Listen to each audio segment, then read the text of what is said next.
तो क्या आपको पता है विराम का मतलब क्या होता है? विराम का मतलब होता है रुकना। तो विराम का अर्थ है रुकना। आज मैं आप लोगों को विराम चिन्ह के बारे में बताऊंगी। तो पहले चलिए हम जानते हैं कि विराम का अर्थ क्या है। तो विराम का अर्थ है रुकना। जब हम अपने विचारों को प्रकट करने के लिए कुछ बोलते हैं तो बीच बीच में एक विचार या उसके कुछ अंशों को प्रकट करने के पश्चात थोड़ा रुकते हैं। रुकने की इसी क्रिया को व्याकरण की भाषा में विराम कहते हैं। तो जब हम विचार देखिए यहाँ पर भी विराम चिन्हों का उपयोग हुआ है। तो रुकने की इसी क्रिया को व्याकरण की भाषा में क्या कहते हैं? विराम कहते हैं। चलिए अब हम जानते हैं कि मुख्य विराम चिन्ह कौन कौन से हैं और कितने हैं। यहाँ पर मैंने 10 प्रमुख विराम चिन्हों को बताया है। देखिए यहाँ पर विराम चिन्ह पहला क्या है? पूर्ण विराम। उसे इस तरह से लिखा जाता है। अर्ध विराम, इसे इस तरह से अल्प विराम।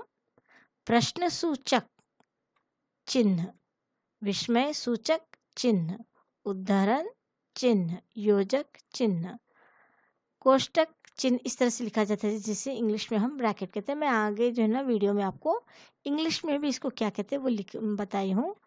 इसके बाद देखिए 9वां क्या है? निर्देशक चिन्ह और 10वां है लाघव चिन्ह।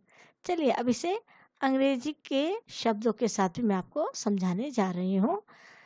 पहला विराम चिन्ह, यहाँ पर देखिए भाषा के लिखित रूप, भाषा के लिखित रूप, भाषा के लिखित रूप में विराम देने के लिए जिन चिन्हों का प्रयोग किया जाता है उन्हें विराम चिन्ह कहते हैं। किस तरह से? ये देखिए पहला क्या है? पूर्ण विराम यानी फुल स्टॉप। उसे किस तरह से लिखा जाता है? वाक्य के अंत में पूर्ण विराम का प्रयोग किया जाता है। यह जो है ना यह सामान्य कथन की पूर्णता का बोध करता है। जैसे कार्तिक और ऋषभ यमुनानगर चले गए। चले गए यहाँ पर क्या गया? पूर्ण विराम आया है। उसी तरह से जो है ना निशा अच्छा अभिनय करती है, यहाँ पर क्या आया है? फुल स्टॉप आया है यानी पूर्ण विराम। अर्ध विराम देखिए किस तरह से लिखा जाता है? तो उसे कहते हैं सेमी कॉलन इंग्लिश में। पूर्ण विराम से कम देर तक रुकने के लिए अर्ध विराम का प्रयोग किया जाता है। जैसे दादाजी चले गए या दादी चली गई। दादाजी चले गए, वे फिर मिलने आ जाएंगे। पिताजी जो है ना चले गए और वो फिर बाजार से आ जाएंगे। तो यहाँ पे दादाजी चले गए क्या है? यहाँ पे देखिए थोड़ा पूर्ण विराम से थोड़ी देर के लिए रुक रहे हैं, वे फिर मिलने आ जाएंगे। उसी तरह से अल्प विराम मतलब बहुत छोटा सा रुकना, कॉमा लगाना, कॉमा बस थोड़ी देर के लिए रुकना। अर्ध विराम से कम देर तक रुकने के लिए अल्प विराम का प्रयोग किया जाता है। इसका प्रयोग एक तरह के शब्दों के बीच भी किया जाता है। संबोधन सूचक शब्दों के बाद भी इसका प्रयोग होता है। जैसे राम, रहीम, कविता, शीला सभी बच्चे पढ़ रहे हैं। यहाँ पर देखिए उसी तरह से नेहा, हितेश, गौतम और कर्ण को पुरस्कृत किया गया। रोहित जाकर स्वाति को बुला लाओ। तो रोहित के बाद क्या आया है? ये जो ना अल्प विराम आया है। और यहाँ पे देखिए नेहा, हितेश के बाद भी क्या है? ये कॉमा इसे अंग्रेजी में कहते हैं। चौथा है प्रश्न सूचक चिन्ह। प्रश्न सूचक चिन्ह sign of interrogation, question mark, जिसे हम यहाँ पर प्रश्न चिन्ह भी कह सकते हैं। तो प्रश्न सूचक चिन्ह का प्रयोग प्रश्नवाचक वाक्यों के अंत में किया जाता है। जैसे क्या वैभव की नौकरी लग गई?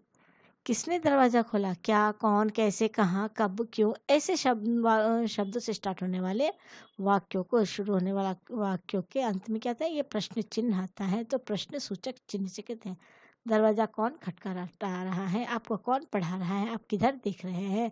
ये सभी के अंत में क्या आ जाएगा? ये प्रश्न सूचक चिन्ह, जिसे अंग्रेजी में क्या कह रहे हैं? Sign of interrogation. इसके बाद पांचवा आता है विस्मय सूचक या संबंध हो, ठीक है, संबोधन सूचक चिन्ह। विस्मय सूचक आश्चर्य होना, अरे, आहा, आहा।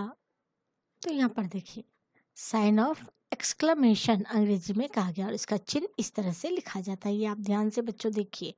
तो इसे क्या कहा गया? विस्मय सूचक। अब यहाँ पर देखिए कब आता है वो? विस्मय, हर्ष, शोक, घृणा आदि के भाव को जब हम प्रकट करते हैं तब वहाँ पर क्या आ जाएगा?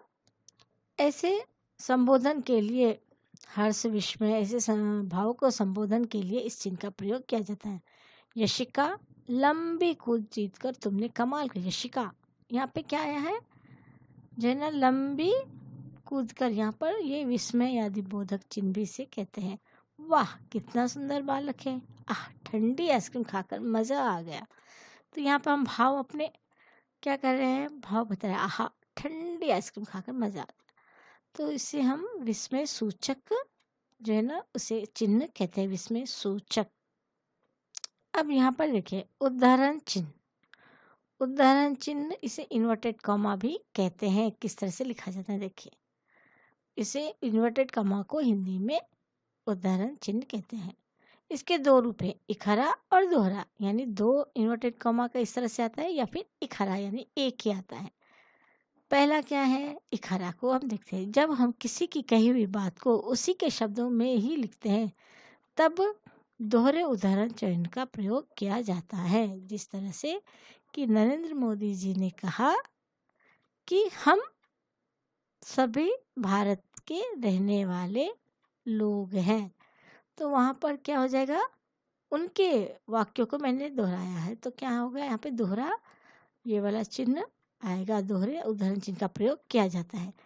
तो कब? जब हम किसी की कही हुई बात को जैसे का तैसा लिखते हैं उसे वहाँ पर क्या आएगा? दोहरा उदाहरण चिन्ह आएगा। या दूसरा है, यहाँ पे एक और मैं आपको यहाँ पर देखिए, बाल गंगाधर तिलक ने कहा स्वराज हमारा जन्म सिद्ध अधिकार है और मैं इसे लेकर ही रहूंगा।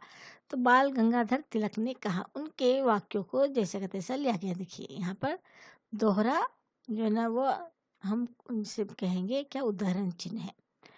इसे अंग्रेजी में क्या हम बता रहे हैं? इन्वर्टेड कॉमा, दोहरा आया है। अब दूसरा देखिए, पुस्तक, समाचार पत्र, पत्र लेखक का उपनाम, लेख का शीर्षक इत्यादि उद्धृत करने समय एक हरे उदाहरण चिन्ह का प्रयोग किया जाता है। पुस्तक, समाचार पत्र, लेखक का उपनाम। तो लेख का शीर्षक इत्यादि ऐसे शब्दों को बताते वक्त क्या करते हैं? उसे जो ना एक हरे उदाहरण चिन्ह से बताया जाता है। जिस तरह से देखिए, रामचरितमानस क्या है? महाकाव्य है। यहाँ पे क्या है? एक हरा जो है ना उदाहरण चिन्ह है। सूर्यकांत त्रिपाठी निराला, निराला क्या है? एक हरा यहाँ पर उदाहरण चिन्ह आया है। तो ये आपका क्या हो गया? इस तरह से हम जो है ना इसे एक हरा में लिखते हैं। अब सातवां है हमारा योजक चिन्ह, जिसे हाइफन अंग्रेजी में कहते हैं। यहाँ पर उसका चिन्ह देख लीजिए किस तरह से लिखते हैं। इसका प्रयोग दो शब्दों को जोड़ने के लिए तथा दो शब्दों को जोड़ने तथा तुलना आदि के लिए किया जाता है। जैसे युवक के मुख पर सूर्य सा तेज था, सूर्य सा यहाँ पर जोड़ रहे हैं। जीवन में सुख दुख और उतार चढ़ाव तो आते ही रहते हैं। यहाँ पे सुख और दुख, उतार चढ़ाव, ये दोनों को क्या किया गया है? जोड़ा गया है। यहाँ पर ये क्या गया? योजक चिन्ह से जोड़ा गया है। सुख दुख, उतार चढ़ाव, सूर्य सा तेज, यहाँ पर किसका उपयोग किया गया है? हाइफन का, योजक चिन्ह का। आठवां है निर्देशक चिन्ह, ये डैश होता है। इसका प्रयोग किसी की कथन, उदाहरण, उद्धरण और विवरण देने के लिए किया जाता है। जैसे अनामिका ने कहा मैं वायुयान द्वारा गोवा जाऊंगी, तो यहाँ पर क्या है? ये निर्देश दे रहा है, निर्देशक चिन्ह से कहा गया है। तो अनामिका ने कहा, इसके कहने को क्या कहे उसके बाद ये डैश निर्देशक चिन्ह निर्देश दे रहे हैं। राधे लाल ने सूची पढ़ी, दालें, यहाँ पे देखिए क्या है? दालचीनी, सौंफ। ये कौन सा चिन्ह अभी मैंने आपको समझाया है? कौन सा है? ये अल्प विराम, जिसे हम कॉमा कहें। तो ये आपको क्या निर्देशक चिन्ह बताए? दालें, दालचीनी, सौंफ, साबुन। तो यहाँ पे निम्नलिखित छात्रों को पुरस्कृत किया जाएगा। एक और उदाहरण देखिए, यहाँ पे ये निर्देशक चिन्ह दिया गया है। रुचि बख्शी, अल्पविराम कावेरी दत्ता, अल्पविराम सुमी वैद, अल्पविराम पारुल सिन्हा और अंकिता रावत। तो यहाँ पे निर्देशक चिन्ह का भी उपयोग हुआ है और अल्पविराम का भी उपयोग हुआ है। 9वां देखिए कोष्टक, ब्रैकेट्स, उसे कहते हैं ब्रैकेट, कहते हैं कोष्टक को। तो कोष्टक का प्रयोग अंकों या नाम आदि में किया जाता है, जैसे व्यक्तिवाचक, जातिवाचक, भाववाचक आदि में। तो कोष्टक को हम किस तरह से देखेंगे, तो यहाँ पे आशा, लता, सोनू, सुदेश, ये सभी क्या है ना, मैंने यहाँ पर 1 डाल के कोष्टक में डाले व्यक्तिवाचक, 2 डाल के कोष्टक में से डाल दिया है। भाववाचक को भी तीसरा है, देखिए कोष्टक में मैंने डाला है। इसी तरह से ये जितने भी नाम है क ख ग घ, तो ये संख्या को बताने के लिए भी हम इसे क्या करते हैं, कोष्टक में डाल देते हैं। या किसी शब्द का अर्थ, दूसरा अर्थ भी उससे संबंधित है तो उसको भी हम इस कोष्टक में डालकर समझाते हैं। 10वां है हमारा लाघव चिन्ह, साइन ऑफ एब्रीविएशन। ये देखिए कैसा डॉट की तरह, एक बिंदु की तरह है। शब्दों को संक्षिप्त रूप से लिखने के लिए लाघव चिन्ह का प्रयोग किया जाता है। जैसे पंडित को पंडित न लिखकर सिर्फ पन, और यहाँ पे देखिए ये लाघव चिन्ह है। डॉक्टर, यहाँ पे लाघव चिन्ह है। तो रा डॉट, यहाँ पे देखिए ये लाघव चिन्ह आया है। यहाँ पे भी लाघव चिन्ह शर्मा, राजेंद्र कुमार शर्मा का रा को शर्मा बोल के हम लिख सकते हैं। उसे साइन ऑफ एब्रिविएशन अंग्रेजी में कहते हैं और हिंदी में लाघव चिन्ह कहते हैं। तो बच्चों, मैं आशा करती हूँ कि आपको ये वीडियो समझ में आएगा। बच्चों, आप इसे 2 बार देखना ना भूलिए। आप इसे देखेंगे, समझेंगे तो ही आपको समझ में अच्छी तरह से आएगा। और वैसे मैंने इसका शॉर्ट फॉर्म भी शुरू में ही बता दिया कि ये कौन सा चिन्ह है और किस प्रकार से लिखा जाता है। इसका मैंने विस्तार पूर्वक भी आपको समझाया है। तो आप जो है इसे ज़रूर अपने दोस्तों के साथ शेयर करिए। और ये सभी बोर्डों के लिए है, कोई भी इसे, बच्चे बड़े सभी जो है ना इसे देख और समझ सकते हैं। तो आप इसे लाइक, शेयर, सब्सक्राइब करना ना भूलिए। मेरा अगला वीडियो इसी ग्रामर से संबंधित रहेगा। तो अगला वीडियो चलिए देखते हैं, इंतजार करते हैं कि मैंने ग्रामर का कौन सा पार्ट आपको समझाने, मैं आपको कौन सा पार्ट समझाने जा रही हूँ। तो लाइक, शेयर, सब्सक्राइब जरूर करिए बच्चों। धन्यवाद।